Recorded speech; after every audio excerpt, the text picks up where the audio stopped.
During a 4th of July march, an off-the-clock cop, Det. Marv Boswick, pursues a cheat down a seepage pipe. Gone after from behind by a figure wearing a pig veil, Boswick wakes to end up suspended by his tongue in a functioning metro borough and is given a decision by means of recorded message. Remove his tongue and live, or stay until the following train shows up, killing him. Unfit to get away from the snare in time, Boswick is run over by the train and killed. The following day, police boss NG allots Det. Ezekiel Banks, another accomplice, optimistic freshman William Schenk. Banks and Schenk research Boswick's parsing, and Banks understands this to be like the now perished Jigsaw executioner. In the meantime, a murder investigator named Fitch, who quite a long while earlier had disregarded a reinforcement call from Banks, bringing about him almost winding up dead, is snatched and put in a snare where he should rip his fingers off to keep away from electric shock in a filling water bowl.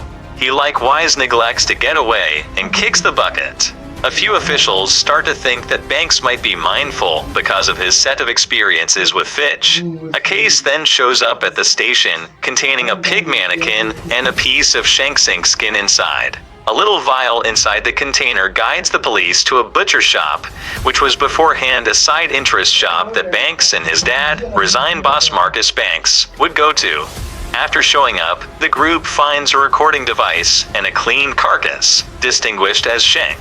Choosing to find the executioner himself, Marcus goes to a stockroom where he is snatched. Subsequently, Garz is seized and set in a snare in the region's cool stockpiling, where she needs to cut off her spinal string on a sharp edge to prevent hot wax moving from a line onto her face. She figures out how to effectively make it happen, yet passes on from her wounds, with her body found by Banks. While pursuing a lead, Banks is caught and awakens at the distribution center, bound to a line with a hacksaw close by. He considers cutting off his arm, however can evade utilizing a free bobby pin. He then, at that point, finds Pete, his previous accomplice, who was terminated when Banks uncovered a homicide he committed. Tight setup. Before him is a huge glass-smashing machine, which has been changed to fling shrapnel at him at rapid.